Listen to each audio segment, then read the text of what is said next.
если честно, я думала, что вы уже не придете. Присаживайтесь. Впереди у нас есть целая ночь, чтобы познакомиться поближе.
часто вы контактировали с активными образцами вируса? И в каких условиях они хранились?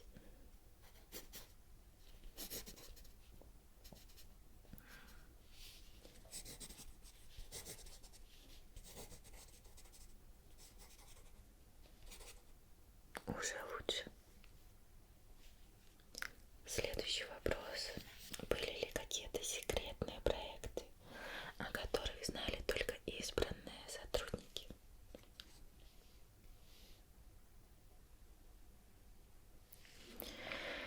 Вы говорите «не помню» с такой уверенностью, будто это какой-то официальный ответ, которому вас научила Umbrella. Постарайтесь сосредоточиться и помочь. Хорошо. Следующий вопрос. Проходили ли вы инструктаж о потенциальных последствиях утечки Т-вируса для человека?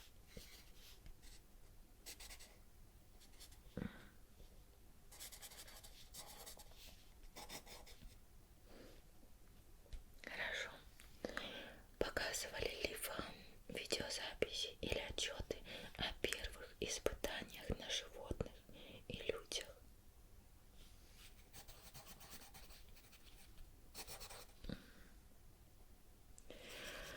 Знали ли вы о существовании других объектов Umbrella? Обменивались ли вы с ними лабораторными данными?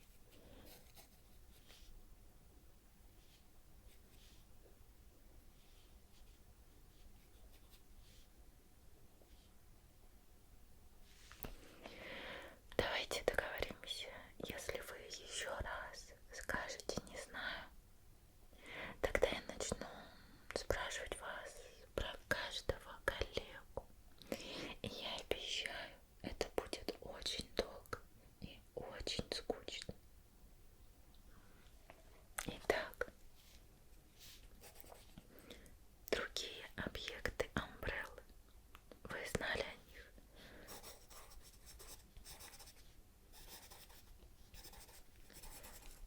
Хорошо. Получали ли вы какие-либо бонусы или особые привилегии за работу с опасными патогенами? Как компания мотивировала сотрудников идти на риск?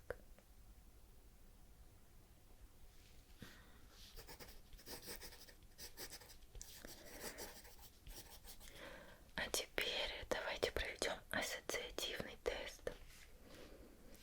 Я буду называть слова, а вы должны назвать ассоциацию, которая первая приходит вам на ум.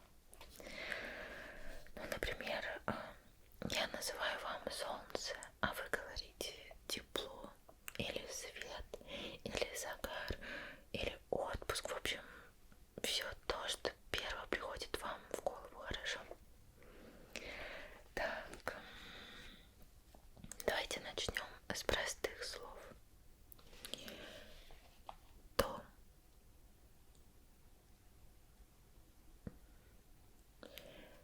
Книга.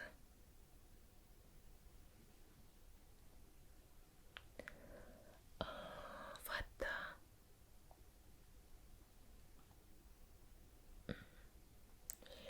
Огонь. Хорошо. А теперь слова посложнее. Ответственность.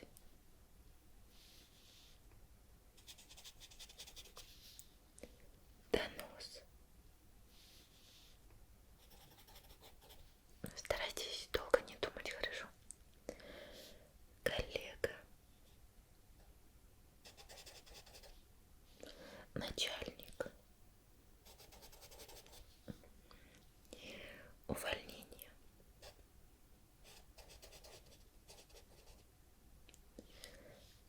Лаборатория.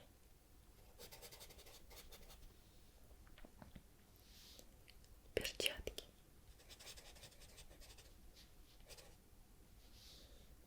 Проект. Инструкция.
следующую.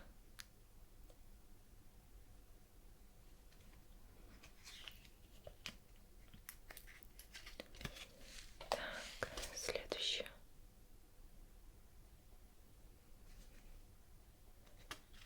Так, следующую.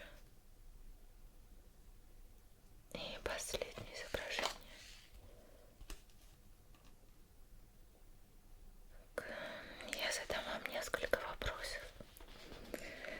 После тестов были ли изображения или, может быть, слова, которые вызывали у вас сильный дискомфорт? Какие?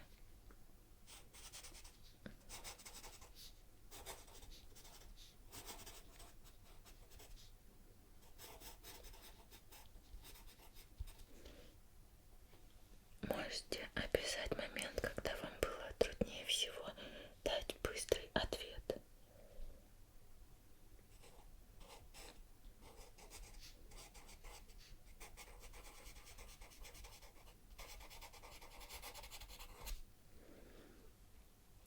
Если бы вы могли заменить одну из своих ассоциаций, какую бы вы выбрали и почему?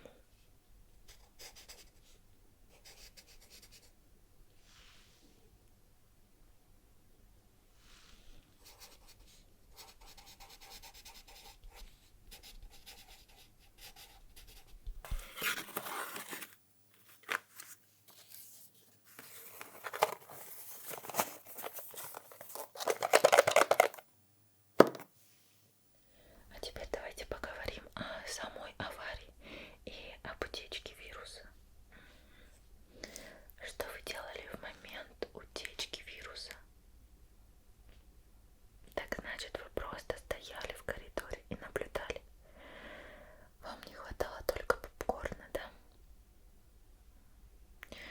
Ладно, давайте я задам вам наводящие вопросы. В какой части лаборатории произошла первая утечка? Попробуйте вспомнить и описать это место.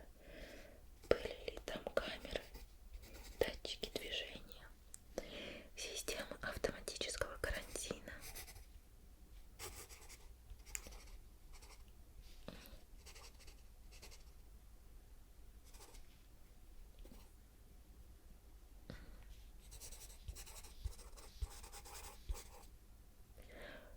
Сработал ли сигнал тревоги сразу? А если нет, то с какой задержкой?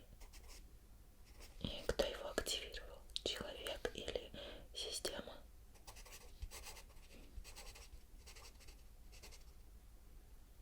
Хорошо. Предпринимались ли попытки использовать аварийные системы?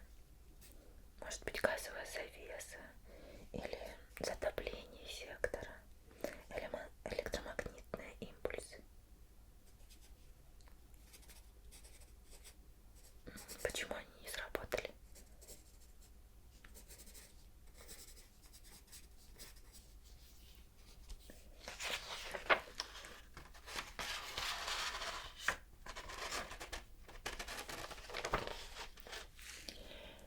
Видели ли вы, как зараженные сотрудники или охранники нападали на коллег?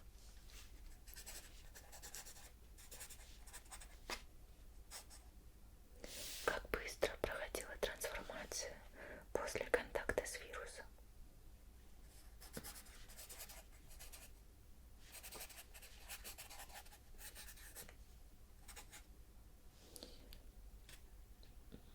Хорошо. Была ли связь с другими секторами лаборатории? Получали ли вы сообщения от коллег из соседних блоков о похожих инцидентах?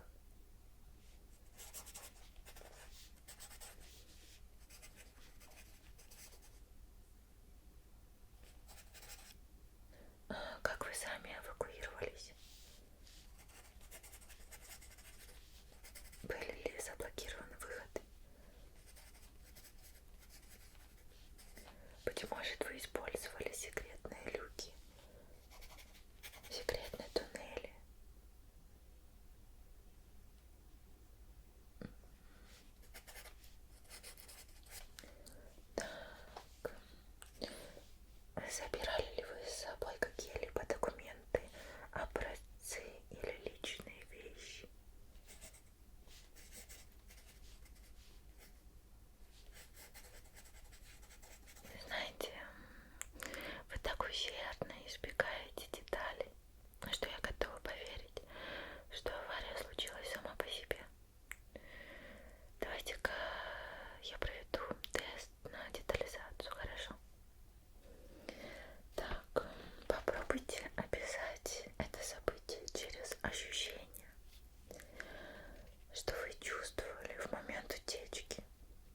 может быть страх, панику, или вы были собраны и действовали согласно протоколу.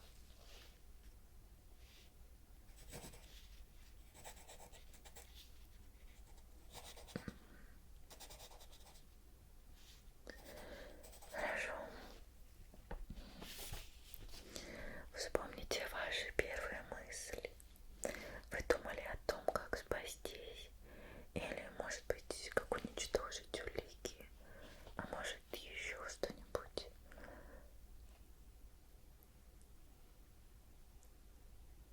Да, прошло очень много времени, но мне сложно представить, что такое можно забыть.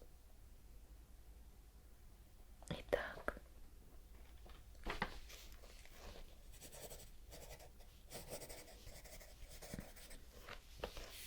какой был запах в коридоре, когда вы шли к аварийному выходу? Да, запах.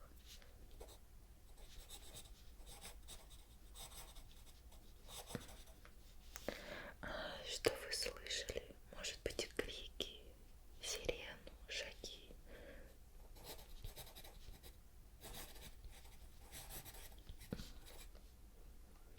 Было жарко или холодно в тот момент?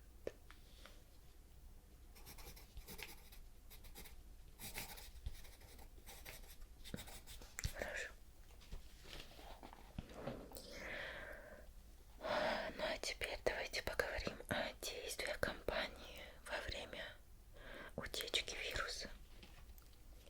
И первый вопрос. Кто именно из руководства Umbrella отдавал распоряжение во время утечки?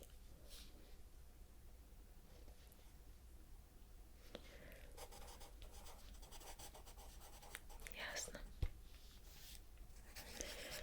Поступали ли приказы изолировать определенные зоны лаборатории, чтобы спасти ценные образцы вируса ценой жизни персонала?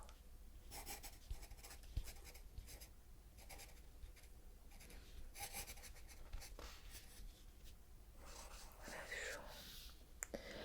Предлагали ли вам или вашим коллегам остаться для стабилизации ситуации? Или же, может быть, уничтожение данных?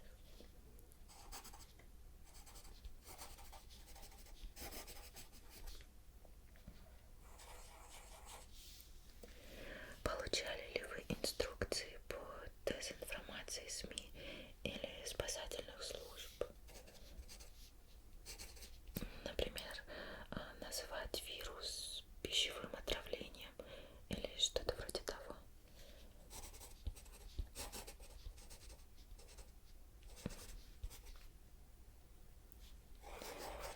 Были ли сотрудники Umbrella, которые препятствовали эвакуации или уничтожали улики?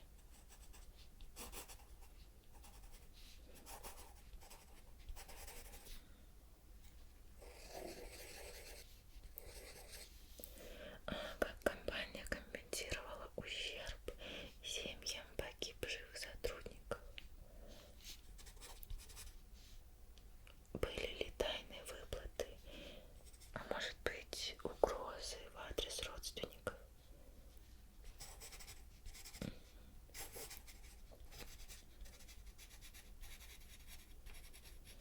Хорошо.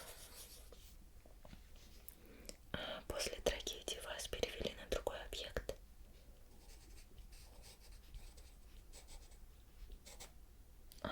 Требовали ли от вас сменить имя или место жительства?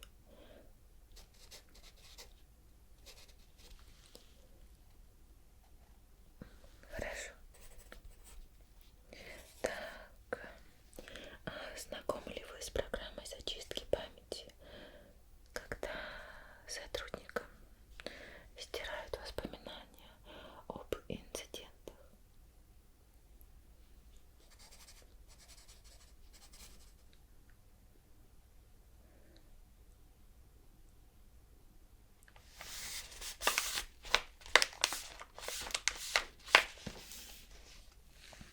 Давайте пройдем тест незаконченных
Если бы я мог изменить прошлое, я бы...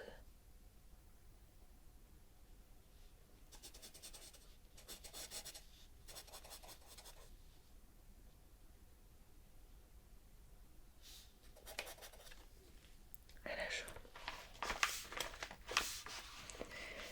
Итак, у нас остался с вами последний блок вопросов. Совсем скоро мы закончим. Так, поговорим о моральной стороне. До аварии вы обсуждали с коллегами этичность исследования Umbrella. Были ли среди персонала те, кто открыто выступал против экспериментов?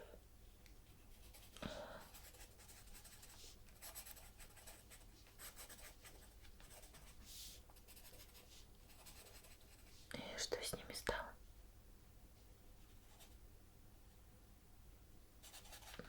Хорошо. Пытались ли вы или кто-то из ваших знакомых передать информацию о вирусе внешним организациям до трагедии? Может быть, журналистам, активистам, спецслужбам? И чем это закончилось?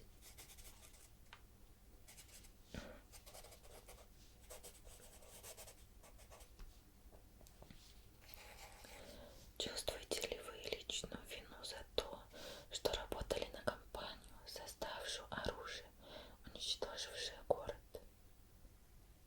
И в чем именно она выражается?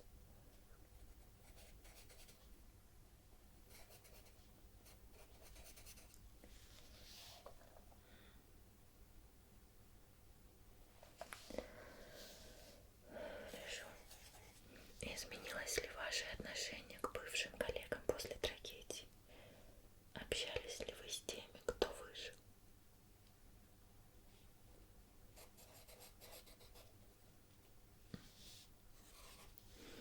Боитесь ли вы последствий задачи этих показаний?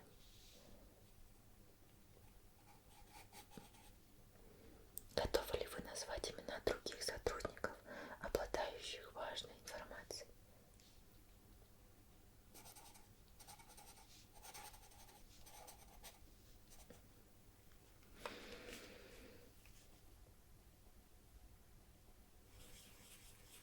Итак, что, по вашему мнению, должна сделать Umbrella сейчас, чтобы искупить вину? Достаточно ли публичных извинений или финансовой компенсации?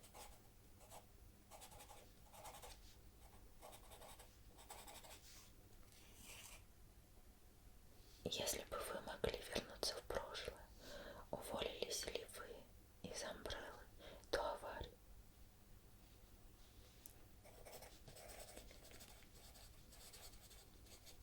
А что мешало сделать это раньше?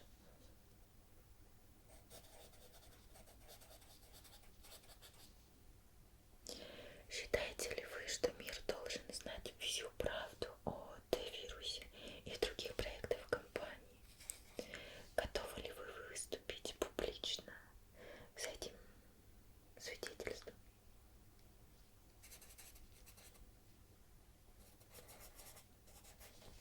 Хорошо. Теперь давайте проведем тест, чтобы оценить уровень вашего стресса и вины. Я буду произносить некоторые утверждения, а ваша задача оценить их от 1 до 5, где 1 не относится